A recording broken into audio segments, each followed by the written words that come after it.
In the summer of 1913, a group of the wealthiest men in America boarded a private train under false identities. They traveled in secrecy to Jekyll Island, a remote retreat off the coast of Georgia. No reporters, no records, no truth for the public.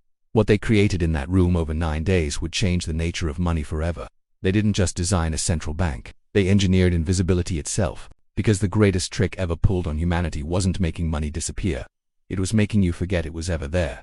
For thousands of years, money was tangible. You could hold it, feel its weight. Gold coins passed from palm to palm carried the sweat of labor, the warmth of human effort. A farmer knew exactly how much grain his silver could buy.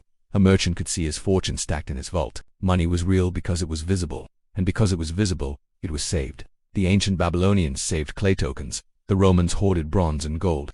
Medieval Europeans buried treasure chests beneath their floors. Across every culture, every century, one rule held firm. If you can see your wealth, you protect it. If you can touch it, you guard it. If it exists in your hand, you do not let it go easily. But what happens when money becomes invisible? On December 23, 1913, the United States Congress passed the Federal Reserve Act. Most Americans were distracted by Christmas. Few understood what had just occurred. The architects from Jekyll Island had succeeded. A private institution now controlled the nation's currency, and with it came something far more profound than policy. It was the beginning of abstraction. Money was no longer only coins you could count or bills you could fold. It became numbers on ledgers, entries in books, promises written in ink that could be erased.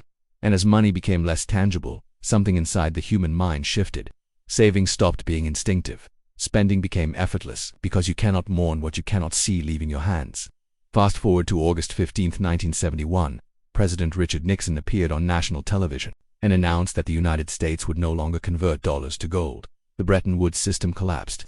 The final tether between paper and precious metal was severed. For the first time in human history, the world's reserve currency was backed by nothing but faith. Money became a ghost, a number, a digital whisper. Economists called it progress.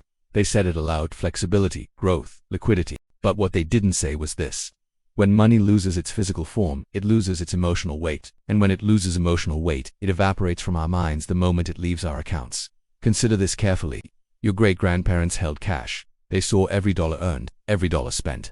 When they paid for bread, they physically handed over their labor in coin. The transaction was visceral. It hurt a little.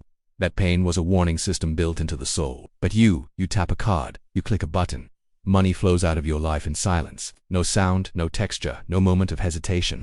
Studies in behavioral economics reveal a haunting pattern. People spend up to 100% more when using credit cards compared to cash.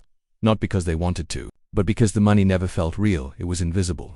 And invisible money obeys no emotional law. In 2008, the world economy collapsed. Banks failed, governments panicked, and central banks responded with something unprecedented. Quantitative easing. Trillions of dollars were created with keystrokes. No printing presses, no mints, just numbers added to spreadsheets.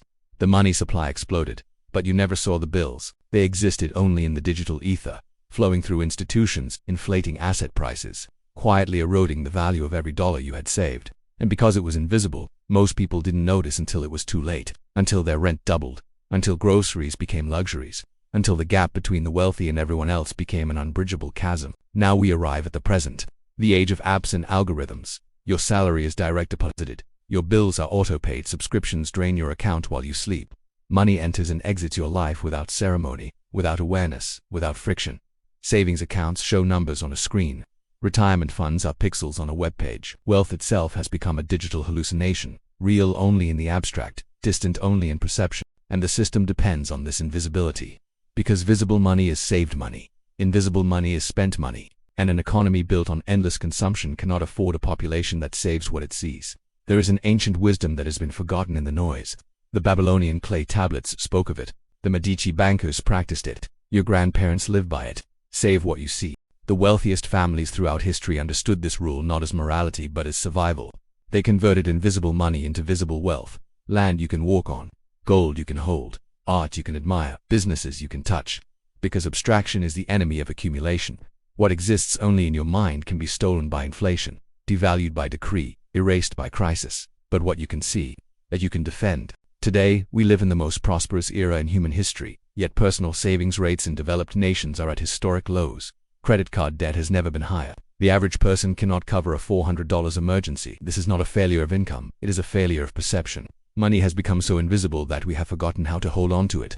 We are spending our futures without feeling the weight of the present. And the architects of this system, The modern descendants of those men who met in secret on Jekyll Island are counting on exactly that. They need you to forget, to spend, to scroll and tap and swipe until your wealth evaporates into the invisible currents of a digital economy you cannot see or control.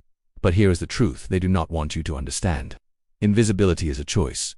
You can make money visible again, withdraw cash and feel it in your hand, track every expense with your own eyes, convert your savings into something tangible, something real, something that exists beyond the fragile infrastructure of banks and servers. The rule is ancient, but it is eternal. Save what you never see, and you will save nothing. Save what you can see, touch, and defend, and you will build a fortress in a world designed to keep you poor. The greatest con in history was not a heist.